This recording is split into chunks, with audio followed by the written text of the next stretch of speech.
Hi friends, இன்றைக்கி Pandian store பார்ப்போமா? அப்புறமோ என்ன நடக்குதுன்னு பார்த்தீங்கன்னா, மயிலுக்கு ஒரு நல்ல விஷயம் நடந்திருக்கு.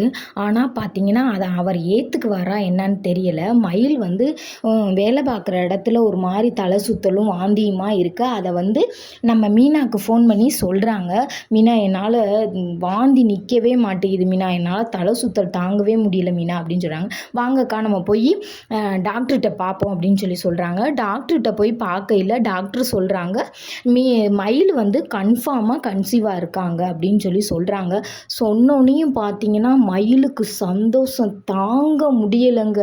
ஆஹா, இந்த மாதிரி நேரத்துலையாவது நம்ம மாமா நம்மள்கிட்ட பேசி நம்ம கூட ஒன்றும் சேர்ந்துட மாட்டாரா அப்படின்னு சந்தோஷம் தாங்க முடியல. சந்தோஷம் தாங்க முடியாமல் மீனாட்ட ரொம்ப சந்தோஷமாக பேசுகிறாங்க. கோயிலுக்கு போவோம்னு நினச்சி கோயிலுக்கு வராங்க. கோயிலுக்கு வரையில் பார்த்தீங்கன்னா சரவணன் வந்து யாரையோ தேடுறாரு. ஆனால் இங்கே மயிலும் வந்திருக்காங்க. சரவணன் ஒரு பக்கமும் மயில் ஒரு பக்கமும் இருக்கையில் மயிலை வந்து சரவணன் பார்த்துறாரு. சரவணனும் மயிலை பார்த்துடுறாங்க. மாமா மாமா இந்த பேப்பரை நீங்கள் வாங்கி பாருங்க மாமா அப்படின்றாங்க. இன்னும் என்னடி நீ நாடகம் போடலான்னு நினச்சிக்கிட்டு இருக்க? உன் நாடகத்தை பார்க்குறதுக்கு நான் எந்த பேப்பரும் பார்க்கல முடி அப்படின்றாரு.